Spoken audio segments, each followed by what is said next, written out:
Hi guys. I got another video here for you, only for my email contacts and my coworkers, especially for my coworkers. On my project, my 1987 Corvette that I'm fully restoring.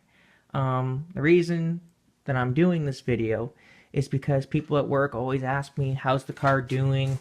How much have you got done? How much is left to do? So instead of telling you guys every day, I'm going to show you a video that I'm making right now that will show you where I am and what I have left to do.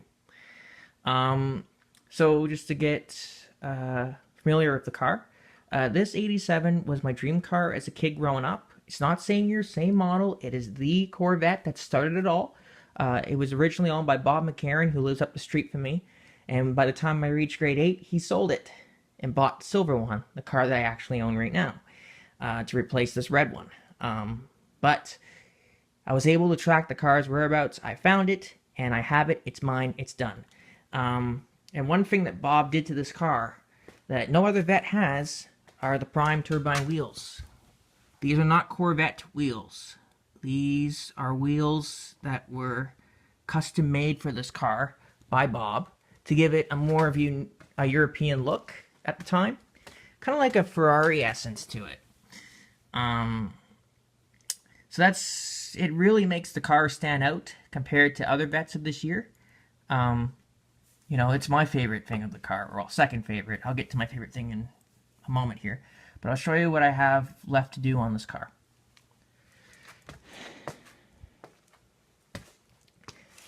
The main thing here is that I gotta get done now is the paint. The clear coat is coming off.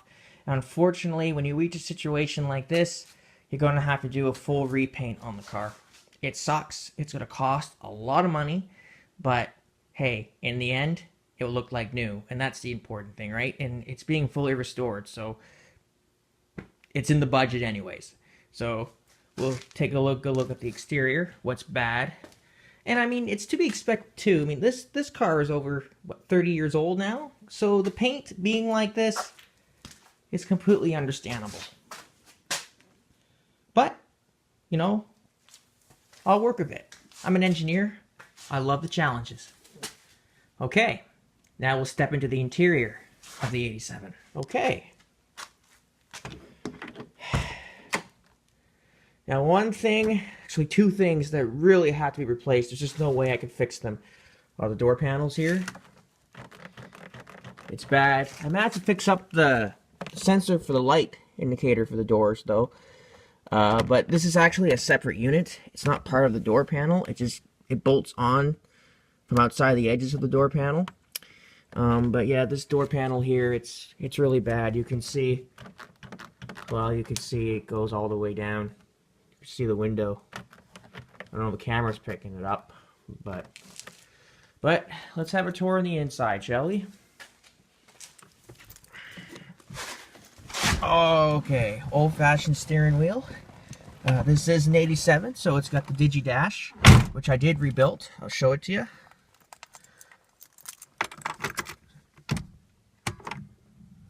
And voila, and it lights up.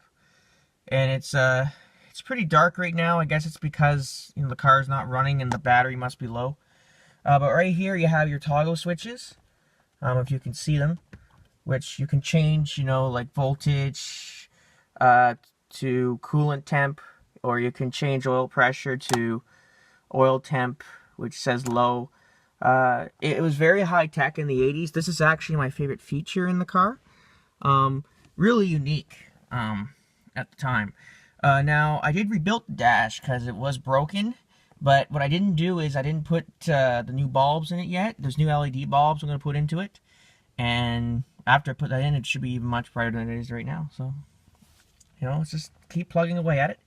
This is the driver information center. I rebuilt this, and it's working really well. You have your battery indicator. If your voltage is low, you have service engine light, which that's normal.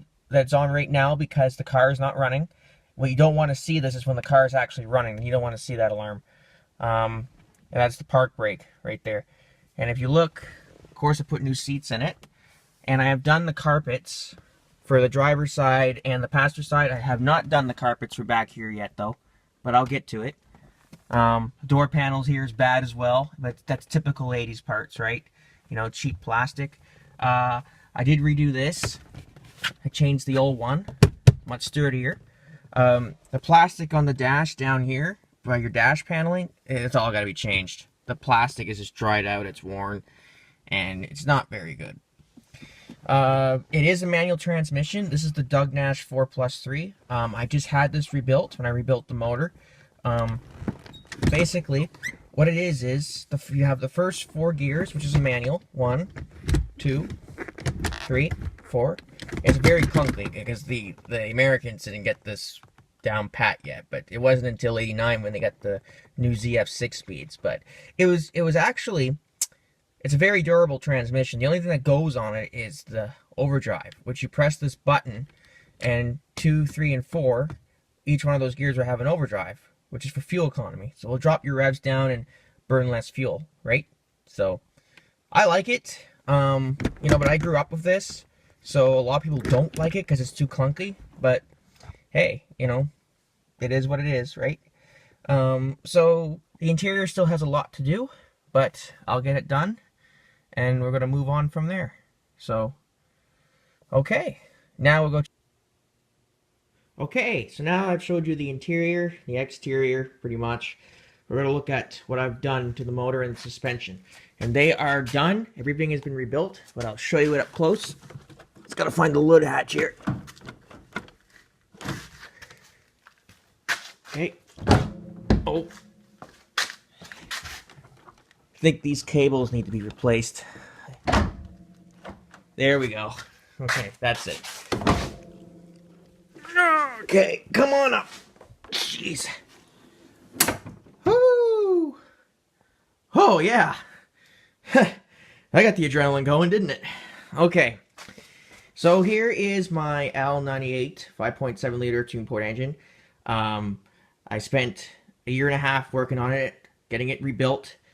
All the internal parts of the engine have been changed. I kept it stock. It's got a brand new crankshaft, brand new pistons, brand new air compressor for AC back here, new steering pump, new water pump, new alternator. I changed everything. But I kept some of the old original parts too to keep it stock. The old valve covers I kept. I could have put new ones in, but I decided not to.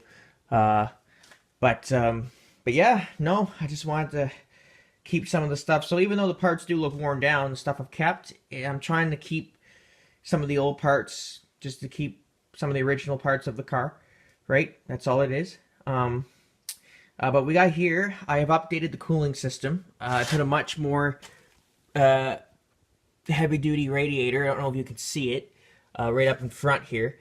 And I put in a cooling fan. Because this car wasn't fully optioned. Like the L98s had a massive fan for their radiators, but you had to buy like the performance package. But you can easily get the parts that you need to do it yourself and hook it in. It wasn't much, but essentially I have a much more powerful cooling fan down here with the radiator because these engines tend to run really hot. The cooling systems they put into them were not the best, but it did the job. But with this new system that I've rigged up for the L98, she barely runs hot since I've been using it. I have driven it a few times, but I have never had a heating issue. So, and we put brand new cylinder heads in it too, as well. The old ones were cracked and damaged when I bought it, but that's all taken care of. So I fixed up all that. I even put new hoses in. Even did a little bit of rewiring. One thing I am planning on doing is replacing the brake master cylinder. That's the original one, and I want it changed because it's 30-some years old. I just don't trust it, so I will be changing that. Another thing I have rebuilt is the suspension. If you look down here, for all 4 wheels, I have redone all of those.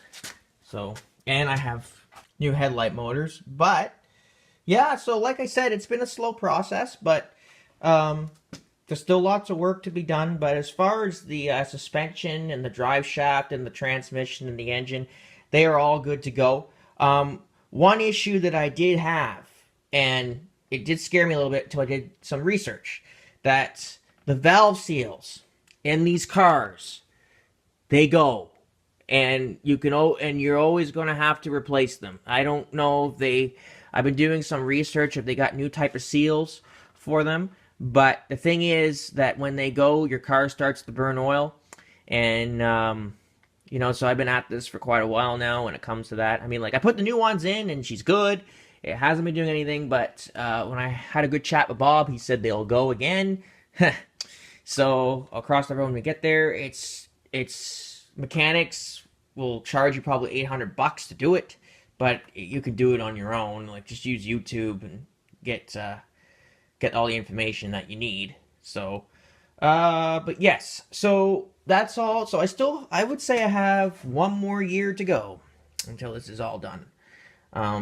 So I'll keep you guys updated, and I think video is the best way of doing it. But like I said, the main big thing is now is pretty much get this whole car repainted, because it's at that point now. But it's safe to drive. It can pass inspection.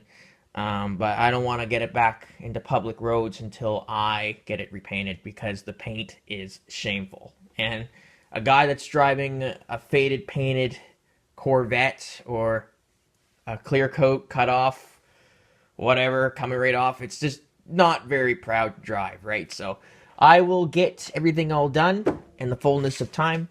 But right now, that's where I'm at, everyone. So if you watched all of this video, thanks for sticking by. And for those of you that didn't even watch it at all and probably is not listening to me at all, well, good job. So, anyways, okay, guys, that is it. Alex Lincoln is over and out.